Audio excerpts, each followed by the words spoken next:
देव अपने कैबिन में बैठा लैपटॉप पर काम कर रहा था। तभी उसके केबिन का डोर नॉक हुआ। उसने बिना देखे सख्त आवाज में कहा, कम इन। देव की आवाज सुन शिव अंदर आया और सर झुकाकर उसे ग्रीट किया। शिव ने देव की तरफ एक फाइल बढ़ाते हुए कहा, बॉस, इस प्रोजेक्ट की प्रेजेंटेशन आपको काफी पसंद आई थी, इसलिए आपके कहे मुताबिक मिस्टर स्टीवन से हमारी मीटिंग फिक्स हुई है। देव ने शिव की तरफ देखते हुए कहा, मीटिंग कहाँ है? शिव ने अपना सिर झुकाकर जवाब दिया, बॉस, उन्हें हमारा ऑफिस देखना था, इसलिए मीटिंग यही रखी है। गुड, एक काम करो, हमारे यहाँ की कोई बेस्ट फ्लावर शॉप से बुके मंगाओ, मिस्टर स्टीवन का वेलकम करने के लिए। देव ने अपनी जगह से खड़ा होते हुए कहा। शिव ने अपना सर हाँ में हिलाया और केबिन के बाहर चला गया। देव भी अपने केबिन से निकल मीटिंग रूम की तरफ चला गया। शिव ने भी कॉल करके फूलों का ऑर्डर दे दिया। इधर मीटिंग रूम में देव अपनी पॉकेट में हाथ डाले खड़ा था और सारे एम्प्लॉइज चुपचाप बैठे थे। देव ने उनकी तरफ देखते हुए सख्त आवाज में कहा, आप लोगों ने इस प्रोजेक्ट पर काफी मेहनत करके ये प्रेजेंटेशन तैयार की, जो मुझे काफी पसंद भी आई, इसलिए आप लोगों इस महीने का बोनस जल्दी दिया जाएगा। देव की बात सुन सब खुश हो गए, पर उसे थैंक यू बोलने लगे। तभी देव ने फिर खुशी पर रोक लगाते हुए कहा, ज्यादा खुश होने की जरूरत नहीं है, आज मिस्टर स्टीवन कंपनी आ रहे हैं इस प्रोजेक्ट की प्रेजेंटेशन देखने के लिए, और वो आप सबको मिलकर देनी है। अगर उन्हें ये पसंद नहीं आई तो 4 आपका बोनस कैंसिल, गॉट इट? देव अपनी बात बोल मीटिंग रूम से बाहर निकल गया। वही सारे एम्प्लॉइज हड़बड़ाकर इधर उधर भागकर प्रेजेंटेशन की तैयारी करने लगी। एक एम्प्लॉय ने कहा, यार, ये बॉस भी ना एक नो के निर्दय इंसान है। हम मासूमों पर इतनी बड़ी जिम्मेदारी डाल दी, ऊपर से बोनस कैंसिल होने की धमकी भी। तभी वहां के बहुत पुराने एम्प्लॉय मिस्टर दास ने कहा, बॉस निर्दय नहीं, समझदार है। वो जो भी करते हैं हमारी भलाई के लिए करते हैं। वो चाहते हैं उनकी तरह उनके सारे एम्प्लॉयज भी काबिल बने। तुम्हें सिर्फ उनका बोनस कट करना दिखा रहा है, इसके पीछे उनकी तुम्हें काबिल बनाने की नीयत नहीं दिख रही।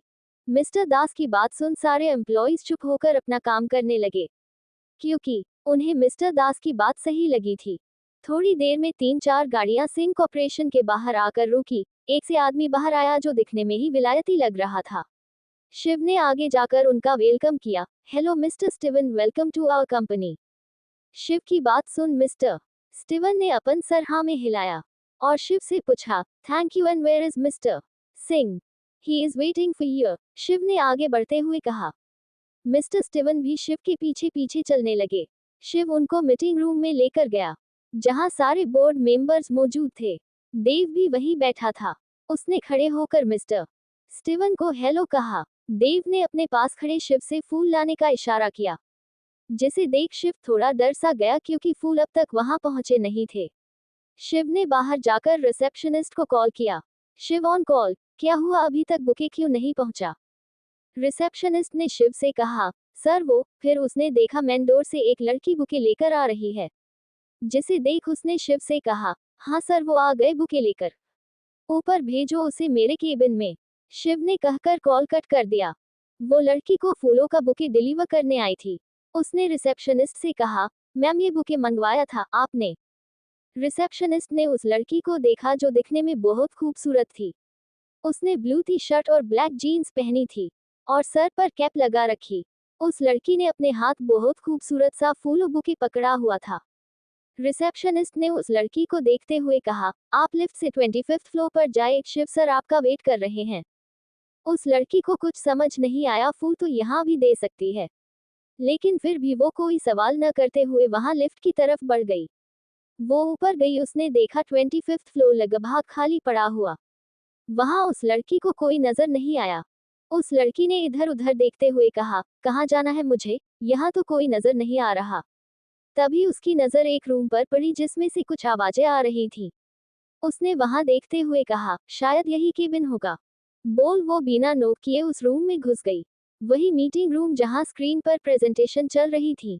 वहां किसी के आने की आहट सुन सबने डोर की तरफ देखा, जहां बहुत खूबसूरत सी लड़की हाथ में बुके पकड़ी खड़ी थी। वही देव जो ऐसे बिना नोक किए किसी के आने पर पहले से गुस्सा था। उसने जब डोर की तरफ देखा तो उसकी आंखें हैरानी से बड़ी हो गई। वो एक तक दरवाजे पर खड़ी उस लड़की को देखने लगा। उस लड़की की नजर भी तब देव पर पड़ी तो वो भी बिल्कुल हैरान रह गई। उसने इसकी कभी उम्मीद नहीं की थी। दोनों एक दूसरे को अपना मुंह खोले देख रहे थे। तभी देव नजर मीटिंग रूम में मौजूद लोगों पर पड़ी, जो उस लड़की को अपनी गंदी नजरों से ऊपर से लेकर नीचे तक घूर रहे थे, जिसे देख की आंखें गुस्से से लाल हो गई। उसने अपना हाथ सामने रखी टेबल पर मारते हुए कहा, गेट लॉस्ट। देव की इतनी डरवानी आवाज सुन वो लड़की जल्दी से रूम से बाहर चली गई। देव ने सबकी तरफ देखा तो सारे वापस अपने काम में लग गए। वही देव बैठा अपने गुस्से से पागल हुआ जा रहा था। वो लड़की मीटिंग रूम से बाहर निकली तो शिव से टकरा गई, जो कॉल पर बात करके वापस मीटिंग में जा रहा था। शिव ने अपने सामने खड़ी लड़की को देखा तो उसकी आंखें हैरानी से फैल गई। उसके मुंह से एकाएक निकला, श्रीशा मैम आप यहाँ? हाँ, वो लड़की और कोई नहीं श्रीशा ही थी। दरअसल श्रीशा पल्लवी और मोनू की एक फ्लावर शॉप थी। मोनू जो फूलों की डिलीवरी करता था, आज वो बीमार होने के कारण शॉप पर नहीं था और डिलीवरी करे श्रीशा को आना पड़ा। श्रीशा को मालूम नहीं था ये कंपनी देव की है। अगर पता होता तो वो यहाँ कभी नहीं आती, क्योंकि घर में किसी को नहीं पता नहीं था श्रीशा कहीं कम करती है। वो खड़ी खड़ी वही कुछ सोच रही थी। तभी शिव के मोबाइल में एक मैसेज आया। शिव ने देखा तो वो देव का मैसेज था, जिसमें लिखा था, उसे मेरे केबिन में वेट करने को कहो, मैं मीटिंग फिनिश करके आता हूँ। देव का मैसेज देख शिव श्रीशा को उसके केबिन में लेकर चला गया। वही मीटिंग रूम में अब तक डील फाइनल हो चुकी थी। मिस्टर स्टीवन ने देव से हाथ मिलाते हुए उसके कान में कहा, I like that girl who came. बोल उन्होंने देव को एक आंख ब्लिंक कर दी। वही उनकी बात सुनकर देव की आंखें गुस्से से बंद हो गई। वो ही जनता था, उसने अपने गुस्से को कैसे कंट्रोल किया था। वो गुस्से से तमतमाता हुआ अपने केबिन में घुसा और एक झटके से श्रीशा की कलाई पकड़ अपनी तरफ घुमाया। होटल के अंदर का बहुत जोरों शोरों से पार्टी चली रही। कुछ लोग बैठे ड्रिंक कर रहे थे, तो कुछ लड़के लड़कियां एक दूसरे की बाहों में बाहें डाले झूम रहे थे। तभी होटल के बाहर एक गाड़ी रुकने की आवाज आई। शिव कार से उतरा और जाकर देव की साइड वाला डोर ओपन किया। देव बड़े स्टाइल से अपने कोट के बटन लगाते हुए गाड़ी से नीचे उतरा। उसने ब्लैक टैक्सिडो पहना था, जो उसकी पर्सनैलिटी को काफी सूट कर रहा था। चेहरे पर वही तेज और कोल्ड एक्सप्रेशन के साथ देव बहुत अट्रैक्टिव लग रहा था। देव के साथ आहान भी गाड़ी से बाहर आया। उसने रॉयल ब्लू सूट पहना था, वो भी बहुत हैंडसम लग रहा था। दोनों किसी राजा को तरफ होटल में इंटर हुए। उनके होटल में घुसते ही सारी लड़कियों के दिल जैसे थम से गए। सब अपनी आहें भरते उन्हें निहार रही थी। हाय, काश ये मेरा बॉयफ्रेंड होता। हिज टू मच हॉट कहकर एक लड़की देव को अपनी लस्ट भरी नजरों से निहार रही थी। तभी उसके पास खड़ी लड़की ने कहा, अरे यार ये क्या, इसके पास वाला ही मिल जाए तो किस्मत चमक जाए। देख नहीं रही दोनों कितने अमीर लग रहे हैं। सभी लड़कियों में उन दोनों को लेकर ऐसी ही बातें हो रही थी, लेकिन उन दोनों ने किसी पर ध्यान न देते हुए अपनी टेबल की तरफ चले गए। दोनों वहां जाकर बैठे तो एक वेटर ने उन्हें ड्रिंक सर्व की। देव ने ड्रिंक की सिप लेते हुए कहा, ये तिवारी कहाँ है? जल्दी बुला उसे, मेरे पास टाइम नहीं है। आहान कुछ जवाब देता उससे पहले वहां एक अधेड़ उम्र का आदमी आया। उसने देव की तरफ देखते हुए कहा, how you mister Singh, I hope you are enjoy the party, और हैंडशेक करने के लिए अपना हाथ आगे बढ़ाया। देव ने अपनी जगह से होते हुए कहा, पहले मीटिंग कर ले। देव की बात सुन तिवारी ने अपना पीछे कर लिया। उसने झूठी मुस्कान के साथ कहा, शो 10 वे कहकर वो देव और आहान को अपने प्राइवेट रूम में ले गया। सिंह रेजिडेंट श्रीशा, संजू, राहुल और वीरेंद्र जी डाइनिंग टेबल पर बैठे डिनर कर रहे थे। श्रीशा बार बार डोर की तरफ देख रही थी। वो तीनों बैठे श्रीशा को नोट कर रहे थे। संजू ने श्रीशा को छोड़ते हुए कहा, हे श्री डार्लिंग, तुम देव भाई का वेट कर रही हो? संजू की बात श्रीशा ने उसके पेट पर चिकोटी काटते हुए कहा, मुंह बंद रखो अपना और चुपचाप खाना खाओ। मुंह बंद रखूंगा तो खाना कैसे खाऊंगा? संजू ने अपना पेट सहलाते हुए कहा। श्रीशा ने उसे घुरकर देखा तो वो चुपचाप अपना खाना खाने लगा। तभी राहुल ने खाते हुए कहा, तुम चिल करो, वो आ जाएंगे, किसी मीटिंग में बिजी होंगे। कभी कभार काम की वजह से लेट हो जाते हैं। हाँ बेटा, राहुल सही बोल रहा है, वो लोग आ जाएंगे। तुम आराम से कहाँ खाओ, वीरेंद्र जी ने श्रीशा से कहा। श्रीशा ने मुस्कुराते अपना सर हाँ में हिलाया और सब अपना डिनर करने लगे। डिनर के बाद संजू ने जाकर हॉल का टीवी ऑन कर दिया और श्रीशा को आवाज देते हुए बोला, श्री डार्लिंग जल्दी आओ, मैच शुरू हो गया। कहकर वो और राहुल टीवी के सामने बैठ गए। श्रीशा भी जल्दी किचन से आई और उन दोनों के साथ बैठकर आईपीएल देखने लगी। वीरेंद्र जी ने पाने रूम में जाते हुए कहा, ज्यादा देर तक मत जागना, जल्दी सो जाना। जी दादू, श्रीशा ने जवाब दिया और मैच देखने लगी। वीरेंद्र जी भी अपने रूम में चले गए। होटल ब्लू, देखिए सर, आप जो कह रहे हैं उसमें तो सिर्फ अपना फायदा है। मैं कैसे ये डील फाइनल करूं? इसमें तो हर तरीके से मेरा ही नुकसान होगा। तिवारी ने अपने सामने बैठे देव को देखकर कहा। तुम्हारे पास कोई दूसरा ऑप्शन नहीं है तिवारी, देव ने अपनी सिगरेट का धुआं छोड़ते हुए कहा। और ये बात तो तुम जानते हो, अगर हमने ये प्रोजेक्ट रिजेक्ट किया तो कोई इस प्रोजेक्ट को नहीं लेगा। देव के पास बैठे आहान ने कहा। तिवारी के पास और कोई रास्ता नहीं था, क्योंकि वो जनता देव से पंगा कितना महंगा पड़ सकता है। उसने एक गहरी सांस लेकर कहा, ओके मिस्टर सिंह, मैं इस डील के लिए तैयार हूँ। तिवारी की बात सुन आहान ने अपने हाथ से शिव को इशारा किया। इशारा समझ शिव ने तिवारी के आगे एक फाइल रख दी। उसने पेन उठाया और कॉन्ट्रैक्ट पर साइन करने लगा, जिसे देख देव के होंठों पर एक शौतानी मुस्कुराहट आ गई। डील मुबारक हो तिवारी, कहकर उसने आहान से चेयर्स किए ड्रिंक करने लगा। तिवारी ने भी झूठी मुस्कुराहट के साथ चेयर्स किया और ड्रिंक करने लगा। ऐसे वो सब मिलकर ड्रिंक करने लगे। शिव ने टाइम देखते तो 12 बज रहे थे। उसने आहान को देखते हुए कहा, जो थोड़े होश में था, सर अब हमें चलना चाहिए, काफी लेट हो गया। आहान ने अपना सर हिलाया और उठ गया। देव ने काफी पी रखी थी, लेकिन फिर भी वो खुद को संभालते हुए चलने लगा और रूम से निकल अपनी गाड़ी में जाकर बैठ गया। आहान को शिव भी अपनी अपनी जगह पर बैठ गए। ड्राइवर ने गाड़ी चालू और होटल से निकला गया। इधर संजू, राहुल और श्रीशा टीवी बंद करके अपने अपने रूम में आ चुके थे। श्रीशा पहले फ्रेश हुई और सोफे पर लेट गई, लेकिन उसे नींद नहीं आ रही। उसने सोफे पर पालती मरते हुए कहा, यार मुझे नींद क्यों नहीं आ रही, और ये पतिदेव भी अब तक नहीं आए। मुझे माफ किया भी होगा या नहीं। वो बालकनी में गई और खड़ी होकर चांद को निहारने लगी। बाहर मौसम बहुत सुहावना था। श्रीशा अपनी आंखें बंद कर खड़ी थी और हवा को महसूस कर रही थी। तभी देव रूम का डोर ओपन कर अंदर आया। उसके पैर लड़खड़ा रहे थे। उसके कुछ कुछ होश था। किसी के कदमों की आहट सुनकर श्रीशा बालकनी से रूम में आई। उसने देखा तो वहां देव खड़ा था। तुम आ गए, इतनी लेट कैसे हो गई? और खाना खाया? श्रीशा ने देव को देखते हुए पूछा। देव ने श्रीशा की बात का कोई जवाब नहीं दिया। वो एकटक उसे ऊपर से नीचे तक देखे जा रहा था। श्रीशा ने व्हाइट कलर की कुर्ती पहनी थी, जिसे उसकी थोड़ी कमर दिख रही थी। बिना किसी मेकअप के खुले बालों में श्रीशा बहुत खूबसूरत लग रही थी। देव नजरें बस उसकी कमर पर थी, जिसे देख उसके बदन में गर्मी बढ़ती जा रही थी। श्रीशा ने जब देखा देव उसकी बात कोई का जवाब नहीं दे रहा, वो धीरे से उसके पास गई। तभी उसे कुछ अजीब स्मेल आई। उसने की तरफ झुककर उसे स्मेल किया। काफी देर तक ऐसे रहने के बाद उसे समझ आया ये किस चीज स्मेल है। वो अपने मुंह पर हाथ रखा कर बोली, तुमने पी रखी है, तुम्हारा दिमाग खराब है। जानते भी हो शराब बॉडी के लिए कितनी हार्मफुल होती है। देव ने उसकी बात का कोई जवाब नहीं दिया। वो तो बस उसकी खुशबू में मदहोश हुआ जा रहा था, क्योंकि इस वक्त श्रीशा उसके बहुत करीब थी। ने फिर कुछ बोलने के लिए अपना मुंह खोला ही था कि देव ने उसकी कमर पकड़ अपने खुद से चिपका लिया।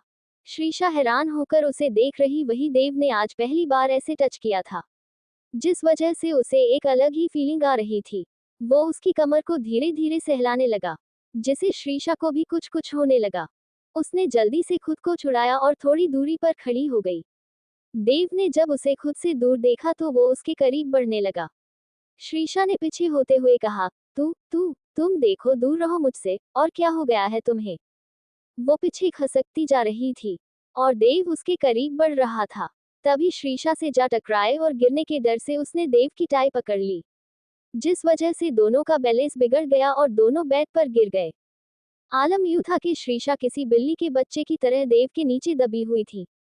श्रीशा अपनी आंखें फाड़े देव को देख रही थी, क्योंकि अनजाने में देव का एक हाथ उसकी शरीर पर चला गया।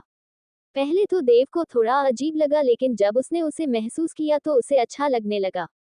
उसका हाथ धीरे धीरे हर्ट करने लगा, जो महसूस होते ही श्रीशा ने जल्दी से देव का अपनी शरीर से हटाया और गुस्से बोली, तुम बेशरम इंसान, उठो मेरे ऊपर से। वही देव जो अपनी उसी हाथ के सपोर्ट से श्रीशा से थोड़ा दूर था, वो अब पूरा का पूरा उसे चिपक गया। देव सिर श्रीशा की क्लीवेज पर था। उसकी भीनी भीनी खुशबू देव को पागल कर रही थी, लेकिन फिर उसने खुद को कंट्रोल किया और अपने बैट से टीका कर श्रीशा को देखने लगा। श्रीशा ने फिर गुस्से से कहा, तुम्हें चढ़ गई है क्या? भारी भरकम आदमी 1,11,111, उठो मेरे ऊपर, मैं मार जाऊंगी। और उसे धक्का देने लगी। देव ने उसके हाथों को अपने हाथों में पकड़ बैग का धंसा दिया और बड़ी इंटेंसिटी के उसके होंठों को किस करने लगा। वो पागलों की तरह उसके होंठों को चूम रहा था, जैसे उसे इनकी ही तलाश थी, अपनी प्यास बुझाने के लिए। श्रीशा ने बहुत कोशिश की खुद को छुड़ाने की, लेकिन उसकी सारी कोशिशें देव की ताकत के आगे नाकाम थी। वही जब थोड़ी देर बाद जब उसे अपने होंठों पर कोई हर्ट महसूस नहीं हुई तो उसने अपनी आंखें खोल देखा तो देव उसे किस करते करते सो गया। श्रीशा ने उसे जल्दी अपने ऊपर से हटाया और गहरी गहरी सांसें लेने लगे। जब वो थोड़ी नॉर्मल हुई तो उसने गुस्से देव की तरफ देखा जो चैन नींद सो चुका था। वो खड़ी हुई और गुस्से से अपने सोफे पर जाकर लेट गई। ये समझता क्या है खुद को, इसे तो सुबह बताती हूँ, कहकर उसने अपना मुंह ब्लैंकेट से कवर कर दिया। लेकिन उसका ध्यान बार बार देव पर जा रहा था, जो बड़े बेढंगे तरीके से सो रहा था। वो थक हार कर सोफे पर बैठ गई और अपना सिर पकड़ते हुए बोली, अफश्री अफ, तू इतनी अच्छी क्यों है? क्यों तुझे हमेशा अपने दुश्मनों की फिक्र रहती है? इतना कहकर वो खड़ी हुई और देव के पास गई। उसे देव की गई हरकत बहुत गुस्सा आ रहा था। फिर उसने अपने गुस्से घुट पीकर देव का कोट उतरा और उसकी टाई की नोट ढीली कर उसे थोड़ा रिलैक्स कर दिया। उसने उसके शूज उतार साइड में रखे और उसे बेड पर बड़ी मुश्किल से सही से लेटाया और ब्लैंकेट से कवर कर दिया। और अपना आखिरी बार गुस्सा निकलते हुए उसने देव का कॉलर पकड़ गुस्से से कहा, तुम्हारी बेशर्मी का हिसाब तो सुबह करती हूँ, खड़ूस बेशर्म आदमी, कहकर वो अपने सोफे पर सोने चली गई। अगली सुबह देव अपना सर पकड़ते हुए उठा और बैठ गया। तभी उसके मुंह पर एक जोरदार तकिया आकर लगा, जिसकी वजह से वो वापस बेड पर गिर गया। उसकी आंखें हैरानी से फैल गई। शिव श्रीशा को देव के केबिन में चला गया। उसने उसे वहां वेट करने को कहा। उसके दिमाग में बहुत कुछ था लेकिन उसने कुछ बोला। श्रीशा ने वहां खड़े होकर पूरे केबिन को देखा और बोली, घर तो घर, इसका तो केबिन भी किसी महल के जैसा ही। फिर रोनी सी सूरत बना के बोली, उफ यार, कहाँ फंस गई? इस मोनू के बच्चे को भी आज ही काम पड़ना था। बोल वो कुछ देर पहले का सीन सोचने लगी। फ्लैशबैक, हमेशा की तरह श्रीशा अपनी फ्लावर शॉप पर आई। वो आकर अपने काम में लग गई और फूलों को एडजस्ट करने लगी। तभी उसके पास पल्लवी ने आकर कहा, ओ मैडम आ गई, हमेशा की तरह ऑन टाइम। वैसे तुझे घर पे कोई पूछता नहीं है कि तू रोज कहाँ जाती है? श्रीशा ने फूलों पर पानी डालते हुए कहा, अब तक तो किसने नहीं पूछा, काश कोई नहीं पूछे तो अच्छा है।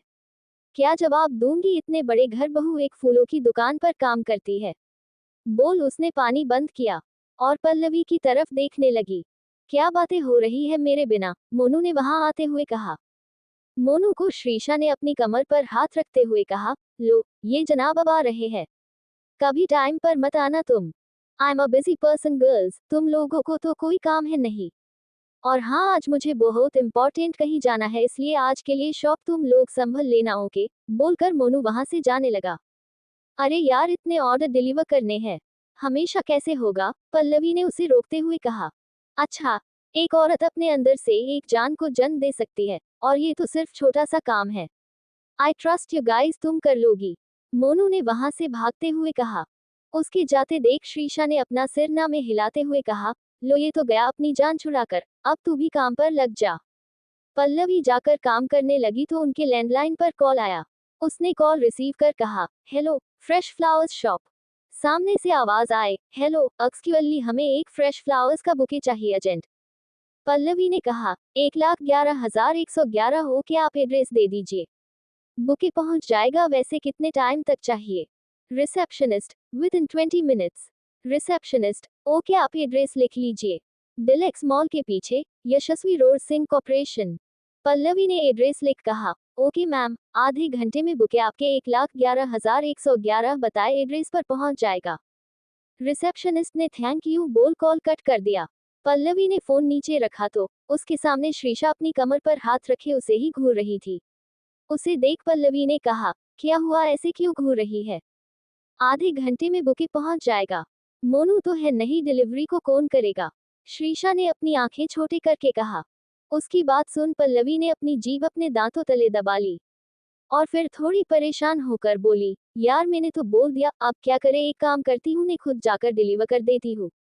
श्रीशा, अगर तू वहां जाएगी तो बर्थडे पार्टी में फूल लेकर कौन जाएगा? पल्लवी, यार क्या मुसीबत है, मैं छोड़ूंगी नहीं इस मोनू के बच्चे को। फिर उसने श्रीशा को देखते हुए कहा, तू चली जाना सिंह कॉर्पोरेशन बुके देने। श्रीशा, अगर मैं वहां जाऊंगी तो शॉप कौन संभालेगा? पल्लवी, कोई ना, 1 घंटे के लिए बंद कर देंगे। श्रीशा ने वहां से फूलों की तरफ जाते हुए कहा, ओके, मैं बुके तैयार करती हूँ। थोड़ी देर बाद वो सिंह कॉर्पोरेशन के लिए निकल गई। और उसके बाद जो हुआ वो तो आप लोग जानते ही है। Flash back and. श्रीशा खड़ी थी, सब सोच रही। वही देव गुस्से से तमतमाता हुआ मीटिंग रूम से निकला। आज वो बहुत गुस्से में था। रह रह कर उसे मिस्टर स्टीवन की बातें याद आ रही थी। I like that girl who come. यही सोच सोच कर उसका दिमाग गुस्से से फटा जा रहा था। उसने धम से अपने केबिन का डोर खोला। वही श्रीशा को अपनी ही सोच में गुम थी। उसने पीछे मुड़कर देखा तो देव अपनी लाल आंखों के साथ डोर पर खड़ा उसे घूर रहा था।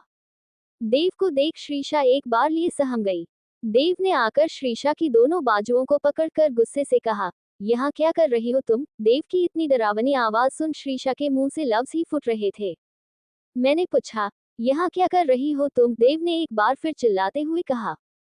श्रीशा ने डरते हुए कहा, मैं फूलों की डिलीवरी करने आई थी। श्रीशा की बात सुन देव को कुछ समझ नहीं आया। मतलब? उनसे कंफ्यूजन में पूछा। श्रीशा ने एक गहरी सांस लेकर कहा, यहाँ से बुके का ऑर्डर आया था मेरी फ्लावर शॉप पे, तो वही डिलीवर करने आई थी। और मुझे नहीं मालूम था ये तुम्हारी कंपनी है। श्रीशा की बात सुन देव अपनी आंखें बड़ी करके उसे देखने लगा। तभी उसकी नजर श्रीशा के कपड़ों पर पड़ी। उसे नहीं पता था श्रीशा कहीं कम करती है।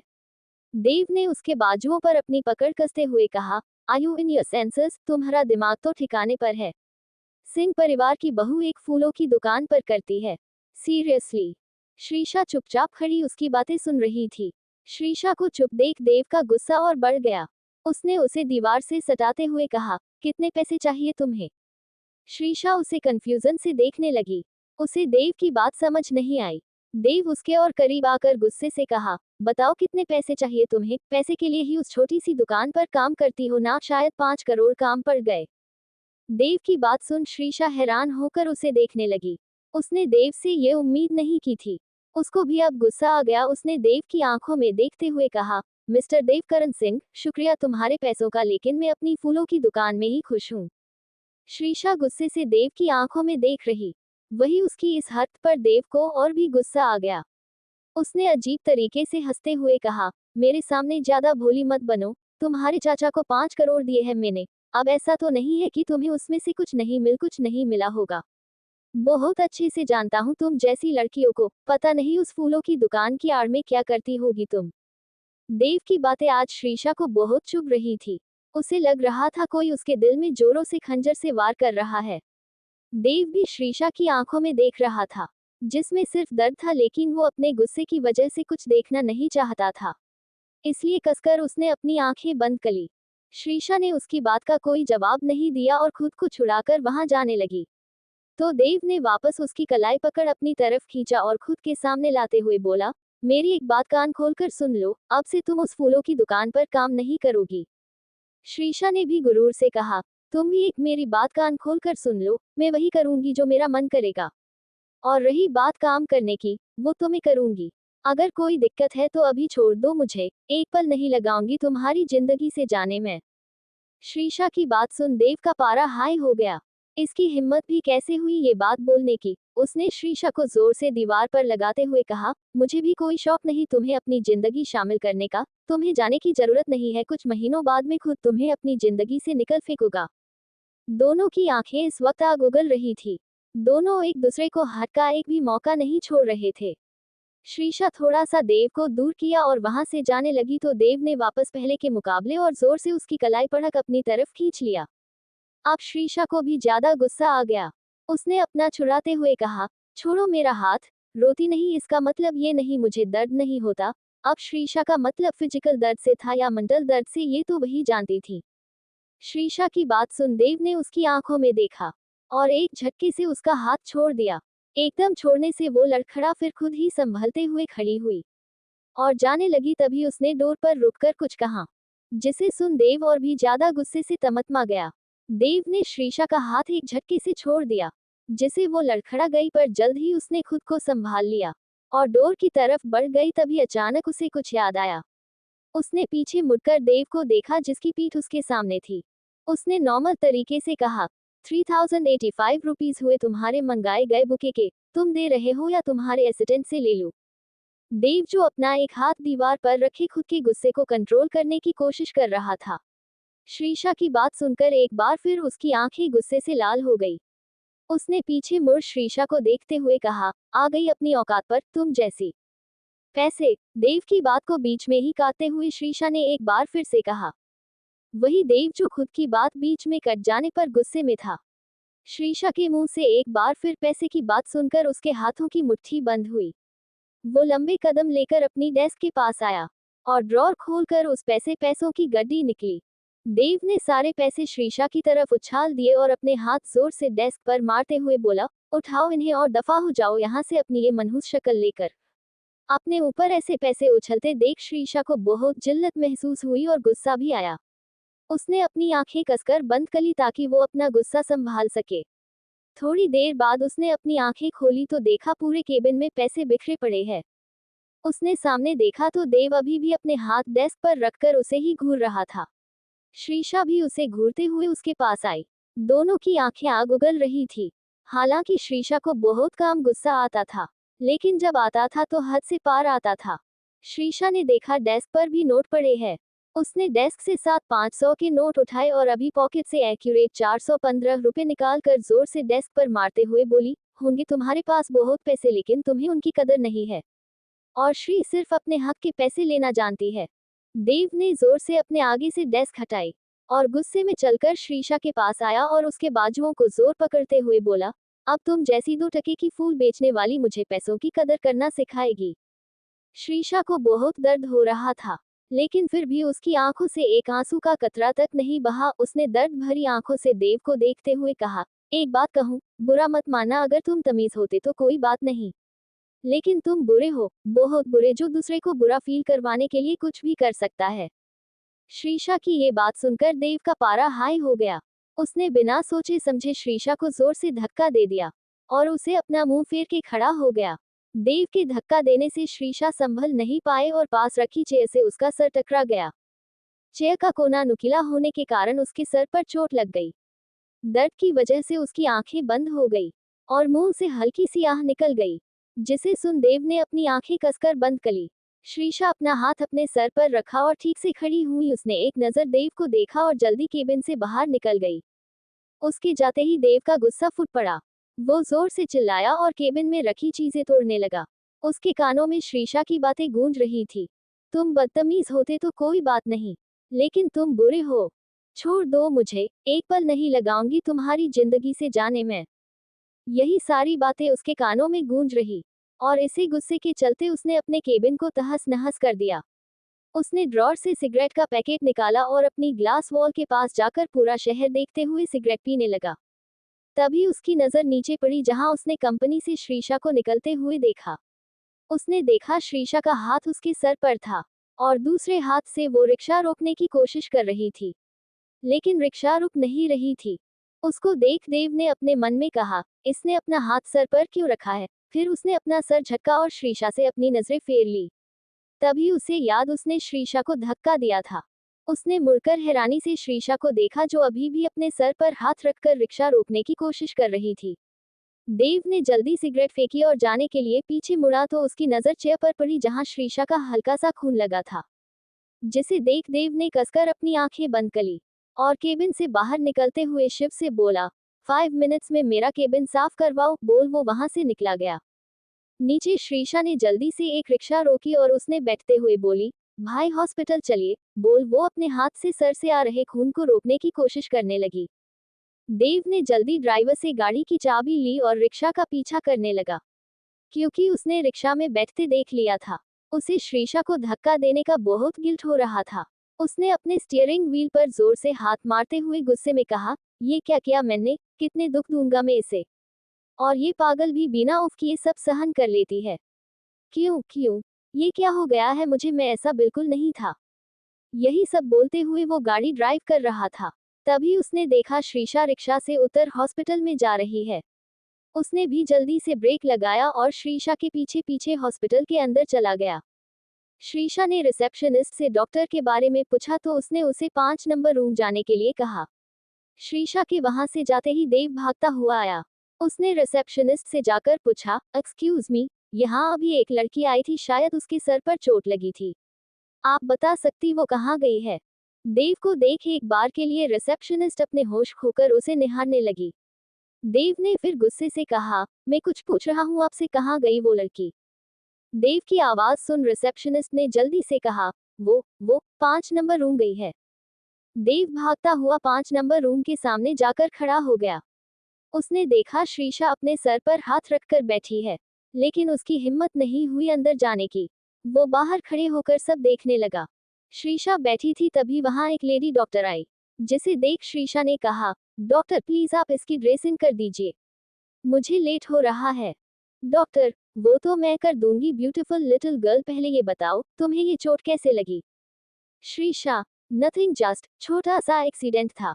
डॉक्टर, ध्यान रखा करो अपना, सर पर चोट लगना अच्छी बात नहीं है, तुम्हें कुछ भी हो सकता है। सर बॉडी का बहुत सेंसिटिव पार्ट होता है, आगे से ख्याल रखना। बोल वो श्रीशा का हाथ हटाकर उसकी चोट देखने लगी। देव ने जब डॉक्टर की बात सुनी तो उसका सर नीचे झुक गया। तभी डॉक्टर श्रीशा से कहा, थोड़ा दर्द होगा, सहन कर लेना। ओके, वरना ठीक नहीं होगा। आप कीजिए डॉक्टर, अब मुझे दर्द नहीं होता। श्रीशा ने मुस्कुराते हुए डॉक्टर की तरफ देखते हुए कहा। श्रीशा की बात सुन देव उसके चेहरे को देखने लगा। जहां होंठों पर तो मुस्कुराहट थी, लेकिन आंखों में दर्द था। देव से और ये सब नहीं देखा जा रहा था, इसलिए वो वहां से चला गया। उसने जाने के बाद श्रीशा भी वहां से निकल गई। देव ने श्रीशा का हाथ एक झटके से छोड़ दिया, जिसे वो लड़खड़ा गई, पर जल्द ही उसने खुद को संभाल लिया और डोर की तरफ बढ़ गई। तभी अचानक उसे कुछ याद आया।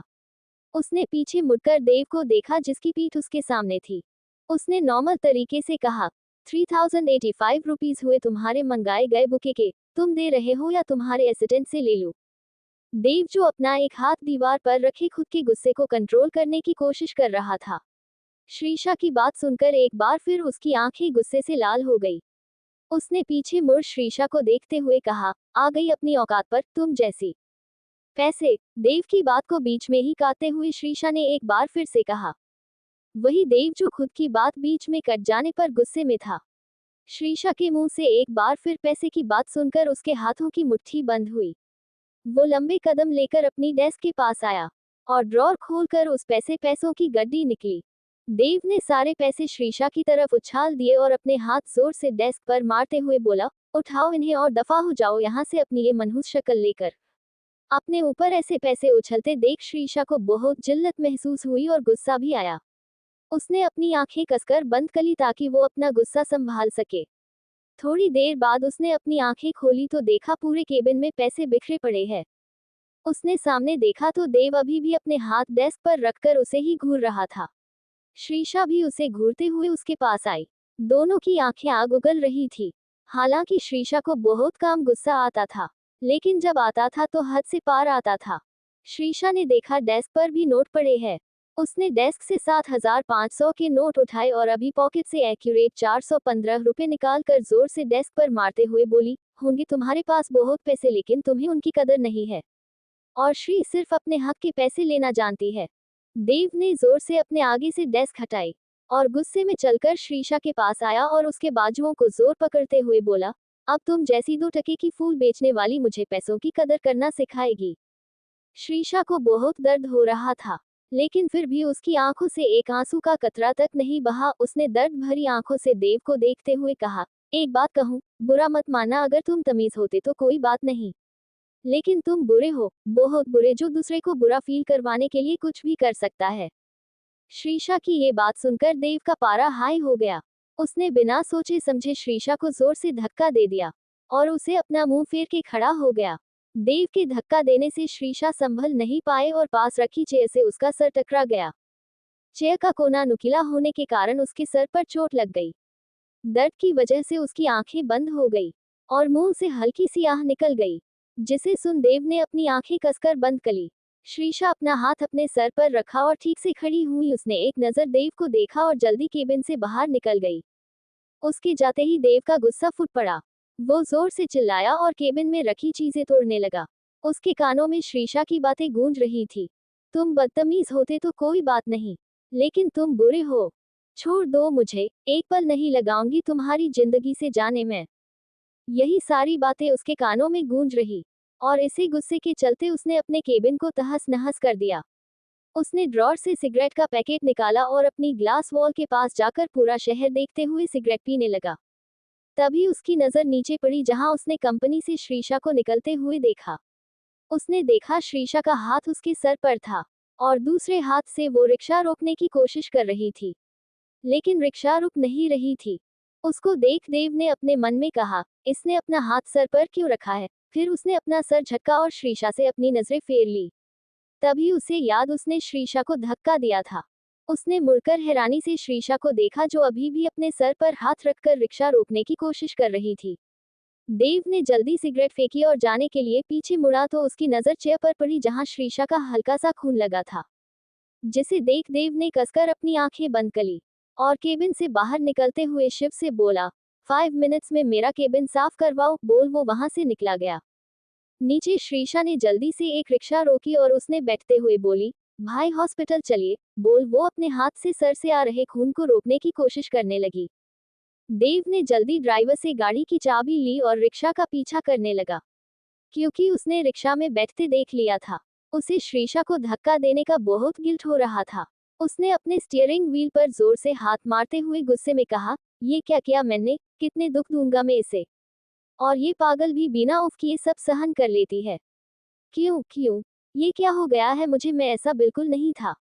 यही सब बोलते हुए वो गाड़ी ड्राइव कर रहा था।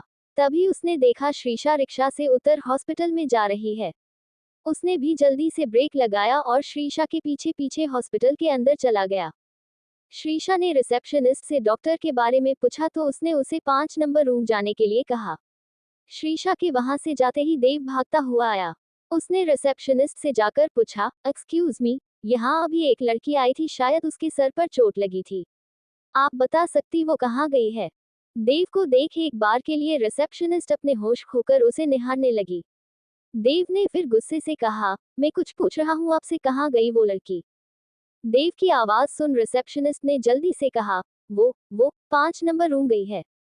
देव भागता हुआ 5 नंबर रूम के सामने जाकर खड़ा हो गया। उसने देखा श्रीशा अपने सर पर हाथ रखकर बैठी है, लेकिन उसकी हिम्मत नहीं हुई अंदर जाने की। वो बाहर खड़े होकर सब देखने लगा। श्रीशा बैठी थी तभी वहां एक लेडी डॉक्टर आई, जिसे देख श्रीशा ने कहा, डॉक्टर प्लीज आप इसकी ड्रेसिंग कर दीजिए, मुझे लेट हो रहा है। डॉक्टर, वो तो मैं कर दूंगी ब्यूटीफुल लिटिल गर्ल, पहले ये बताओ तुम्हें ये चोट कैसे लगी। श्रीशा, नथिंग, जस्ट छोटा सा एक्सीडेंट था।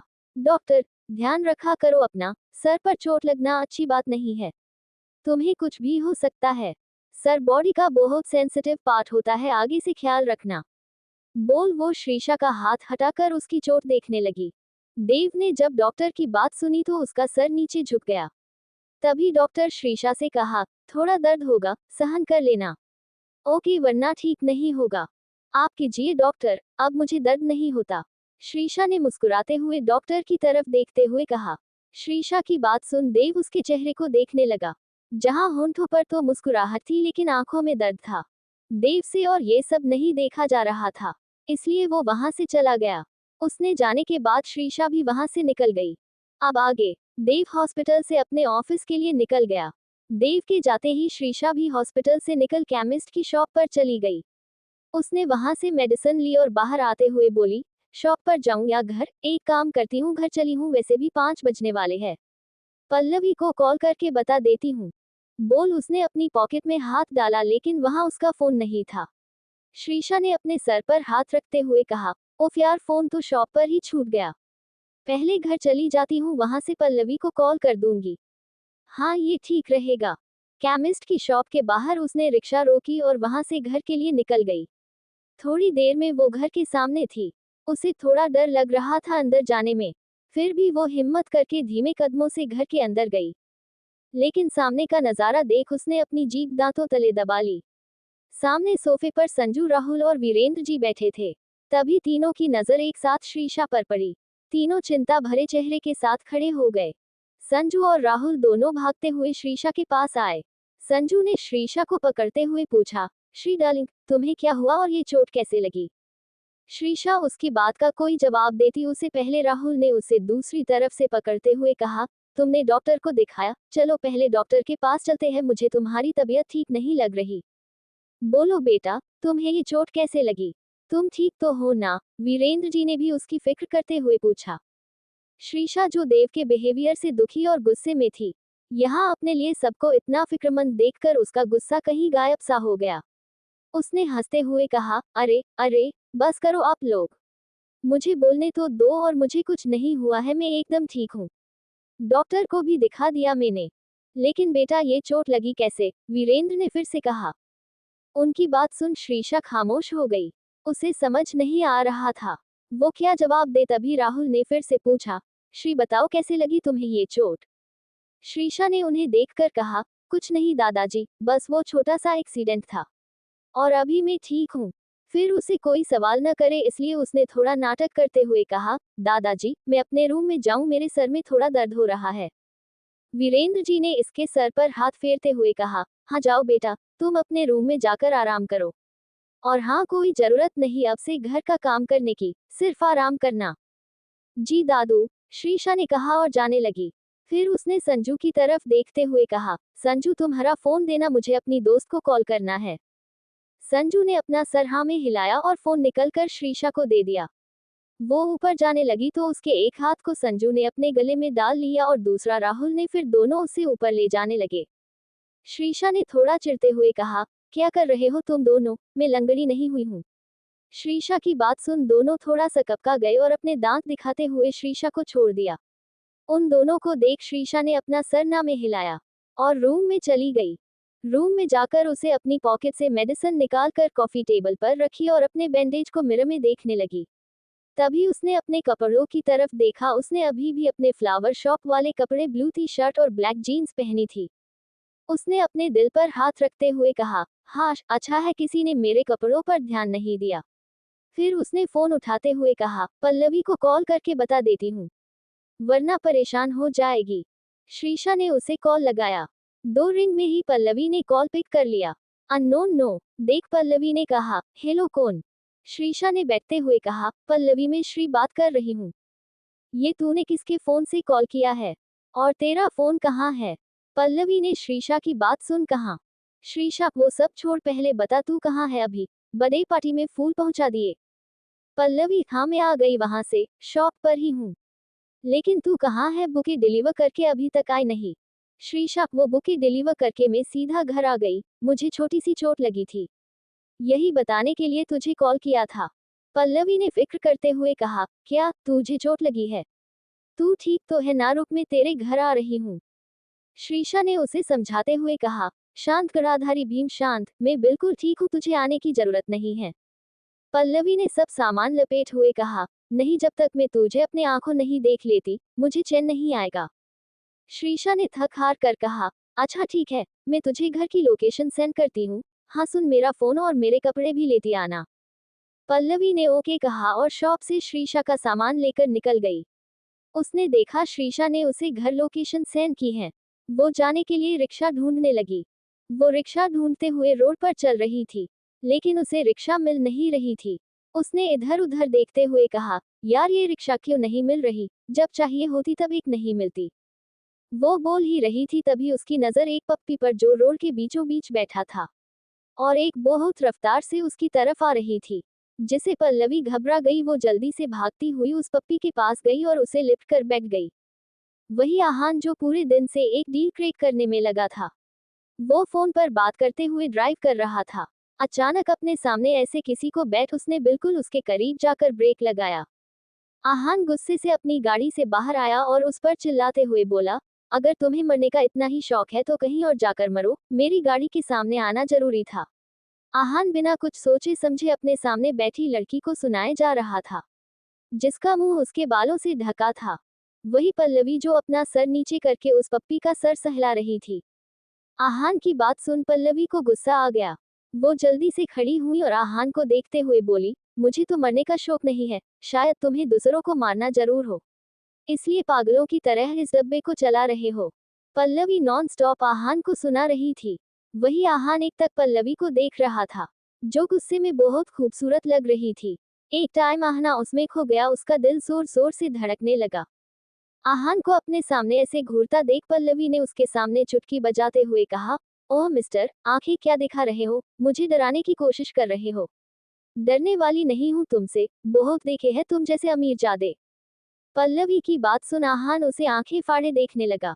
उसने तो कुछ किया भी नहीं, फिर भी ये लड़की उसे अनाप शनाप बके जा रही है।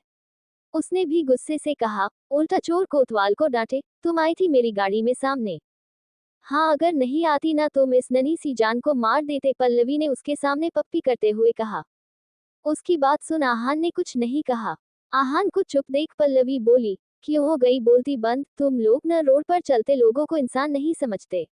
अभी मेरा और इसका टिकट का काट देते तुम, खाली फोकट हमारे जाने जाने से स्वर्ग हाउसफुल हो जाता है ना बेटा, बोल। वो उस पप्पी का सर सहलाने लगी। आहान अजीब तरीके से पल्लवी को घूर रहा था, जैसे किसी पागल को देख रहा है। उसने कहा, तुम्हारा स्क्रू ढीला है क्या, बहकी बहकी बातें कर रही हो। अच्छा, तुम बहके काम करो और मैं बातें भी न करो। सन की आदमी, पल्लवी ने अपनी आंखें छोटी करके कहा। पल्लवी के मुंह से अपने लिए सन की सुनकर आहान को गुस्सा आ गया। वो कुछ जवाब देता उससे पहले उसका फोन बजने लगा। उसने गाड़ी में बैठते हुए कहा, तुम्हें देख लूंगा, और वहां से चला गया। अभी देख लो, यही खड़ी हूँ, डरती नहीं मैं किसी से। पल्लवी नाम है मेरा। पल्लवी को लासनी पीला देती हूँ, अच्छे अच्छों को पानी। हूँ। पल्लवी ने आहान की गाड़ी को देखते हुए चिल्लाते हुए कहा। पागल लड़की, आहान ने अपने मिरर से चिल्लाते हुए पल्लवी देख मुस्कुराते हुए कहा।